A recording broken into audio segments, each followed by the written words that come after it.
नेता टाइप आधा काम मत करो, सब्सक्राइब के साथ साथ बेल आइकॉन भी दबाओ। व्यंग एक ऐसी विधा है श्वेता कि जब हमें समाज के विकृत अंग को व्यक्त करना हो कुछ इस तरीके से कि वास्तविक स्थिति भी पता लग जाए और व्यक्ति को बुरा भी ना लगे, तो उसको आप व्यंग कहते हैं। तो इस व्यंग का नाम है चित्त और वित्त। भाई साहब बुद्धिजीवी थे, छुटपुट कविताएं, थोड़े मोड़े विचार, सोशल मीडिया पे राजनीतिक तड़केबाजी में माहिर थे। उन्होंने बहुत सी छपी अनछपी किताबों के नाम कंठस्थ कर लिए थे और वे उनके लेखकों के नाम कुछ इस भाव से लेते जैसे वे उनके सहपाठी रहे हों। ज्ञान विज्ञान से लेकर साधना समाधि तक वे अपने आप को अल्टीमेट अथॉरिटी मानते थे। चर्चा की शुरुआत ही वे अबे तुम चूकिया हो वाले विस्फोटक वाक्य से करते,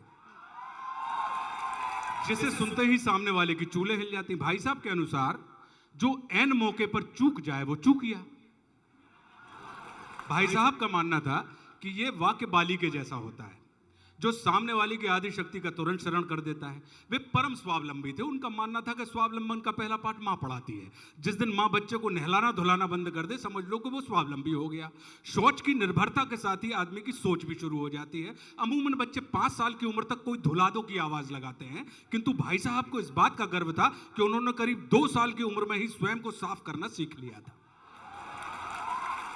उनका कहना था कि जैसे दूसरों के धुलाने से हमें संतुष्टि नहीं मिलती, अपने अशुद्ध रहने का एहसास बना रहता है, वैसे ही दूसरों की सोच को अपनी सोच बना के पेश करना भी हमें अशुद्ध करता है।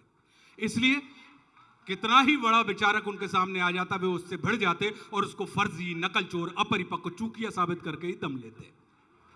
वे अपनी स्वचुरित रचनाओं के, स्वचुरित रचित नहीं, स्वयं चुराई गई, वे अपनी स्वचुरित रचनाओं के प्रबल प्रशंसक थे।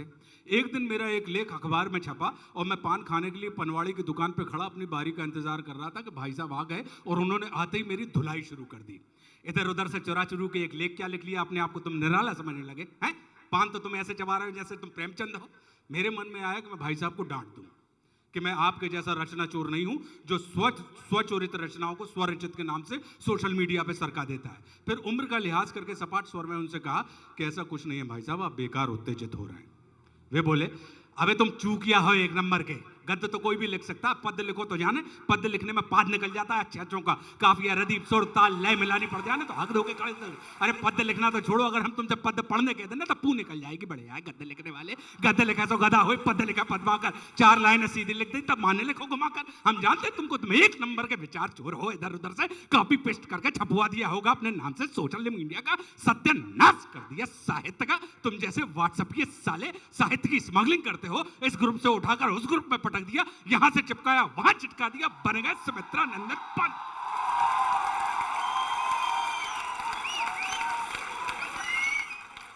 विचारखोर कहीं के।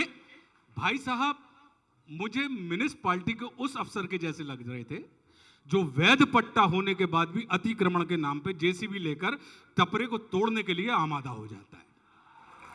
मैंने उनको माकूल जवाब देने के लिए मुंह खोला ही था कि भाई साहब ने दुगनी ताकत से मुझ पर हमला कर दिया। चुप रह बे, हम तेरे जैसे चूकियों के मुंह नहीं लगते। 8 प्रकार के चूकिया होते हैं, अकल चूकिया, शकल चूकिया, फसल चूकिया, असल चूकिया, विकट चूकिया, निकट चूकिया, चमक चूकिया, चटक चूकिया। तुम में साले 8 प्रकार हैं। इस बार भाई साहब ने चूकिया कुछ इस अंदाज से बोला कि मुझे का की जगह ता जैसा कुछ सुनाई दिया। वे खींचे हुए से पान वाले से बोले कि पान लगाओ यार, और फिर उसे भी चर्चा में शामिल करते हुए वो बोलने लगे कि देश का सत्यानाश करके रख दिया इन जैसे चटनी छाप रचनाकारों ने। पान वाला मुझे पसंद करता था, उसके कई कारण थे, किंतु सबसे बड़ा कारण था मेरा उसकी दुकान पे लगे पॉलिसी मैटर का आज नगद कल उधार का ईमानदारी से पालन करना। इसलिए वो रोज जब मैं पान खा के पैसा देने लगता तो गदगदा के बोलता, अरे भैया मिल जाएंगे ना यार, बाद में दे दीजिएगा, कहाँ जाएंगे, हमें जिंदगी भर पान लगाना और आपको जिंदगी भर पान खाना है। वो मुझे उधार देना चाहता था, किंतु भाई साहब से उधार वसूलना चाहता था, क्योंकि भाई साहब पान खा के पनवाड़ी से बोलते कि हिसाब में लिख लेना, पैसे कहाँ जाएंगे साले, मिल जाएंगे तुम्हें जिंदगी भर पान लगाना और हमको मरते दम तक पान खाना है। भाई साहब महीने भर उधारी में पान खाते और हर महीने की 1 तारीख को 15 दिन का हिसाब चुकता करते। बाकी के बचे 15 दिन अगले महीने के लिए कैरी फॉरवर्ड हो जाते। पान वाला 15 दिन का बकाया वसूल करने के चक्कर में चुपचाप अगले 15 दिन तक मीठी पत्ती, चटनी, चमन बहार, 120 नवरत्न के माम डाल के भाई साहब की सेवा करता रहता। किंतु उसने जिस तरफ भाई साहब के खड़े होने का ठिया था, उसकी दुकान पर एक स्लोगन लिख दिया था कि उधार प्रेम की कैंची है। तब से भाई साहब घर से प्रसन्न चित्त निकलते, लेकिन पान की दुकान पर आते ही अपसेट हो जाते, क्योंकि वो जानते थे कि चौरसिया ने यह स्लोगन सिर्फ उनके चित्त पर चोट करने के लिए लगाया है। चौरसिया अगर चूना लगाने में माहिर था तो भाई साहब भी चेतना की अफीम चटाने में उस्ताद थे। वे किसी ना किसी बहाने चौरसिया को चित्त करने के लिए किसी ना किसी को ज्ञान दे देते कि चित्त के संबंध चले ना चले, लेकिन वित्त के संबंध लंबे चलते हैं। किसी के चित्त में जगह बनानी हो तो उसका वित्त फंसा लो, जरूरी नहीं है किसी के चित्त में जगह बनानी हो तो उसका वित्त फंसा लो, ठीक है? क्योंकि और चित्त के संबंध चले ना चले, लेकिन वित्त के संबंध लंबे चलते हैं। किसी के चित्त में जगह बनानी हो तो उसका वित्त फंसा लो। जरूरी नहीं है कि चित्त में वित्त का स्थान हो, लेकिन यह अकाट्य सत्य है कि वित्त में चित्त का वास होता है। होता है कि नहीं होता? वित्त में चित्त का वास होता है। पान वाले ने पान के पत्ते पर चपिया चलाते हुए कहा कि मैं आपसे सहमत नहीं हूं भाई साहब। भैया की जोड़ का एक भी रचनाकार नहीं है शहर में। हर अखबार का संपादक चाहता है कि भैया उनके अखबार के लिए लिखें। भाई साहब पर ये धोरी मारती। एक तो मेरी प्रशंसा उन्हें फूटी आंखों नहीं सुहाती थी, दूसरे एक सामान्य सा पनवाड़ी उनकी बौद्धिकता को चुनौती दे रहा था। भाई साहब चिरक गए, बोले चुप रह बे, तू क्या जानता है साहित्य के बारे में? चूकिया साले, चुपचाप चूना लगा। तुम जैसे चूकियों के कारण ही जैसे चुरफंदे चमक रहे हैं। ये रचनाकार नहीं, चटनाकार है, तलुए चाटने वाले बुद्धिजीवी। जिसके पास चाबुक होता है उसी को चाटने लगते हैं। और जिनको तू संपादक कह रहा ना बे, वो संपादक नहीं चंपादक हैं, जिनको चंपी करवाना अच्छा लगता है। ऐसे चंपादक और चटनाकारों ने मिलकर साहित्य का चूरन बना दिया। साले कैशलेस के जमाने में कैश देख के उनको बुद्धियों का कीर्तन मत कर। कोई भी धंधा कैश से नहीं, आशा से चलता है। तू हम जैसे उधारबाजों की अब मिलेगा की दम पे जिंदा है। आदमी को खुशी वर्तमान की हकीकत में नहीं, भविष्य की सुखद कल्पना में मिलती है। तुम्हारे हाथ में भविष्य की सुखद कल्पना में मिलती है। तुम्हारे हाथ में कितना ऐसे नहीं, तुम्हारे ख्याल में कितना ऐसे सुखी रहते हो। तुम दिन भर मेहनत करते हो किस लिए?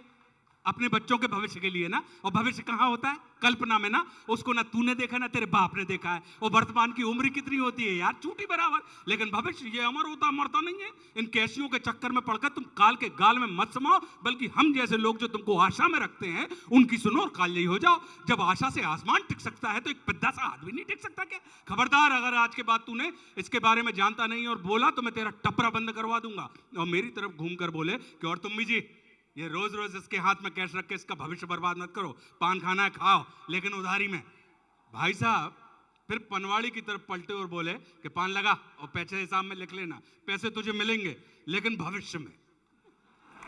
पान वाले ने भाई साहब की तरफ यूं देखा जैसे वो कह रहा हो कि पान वाला मैं जरूर हूं भाई साहब, लेकिन कोई चूना लगाना आपसे सीखे।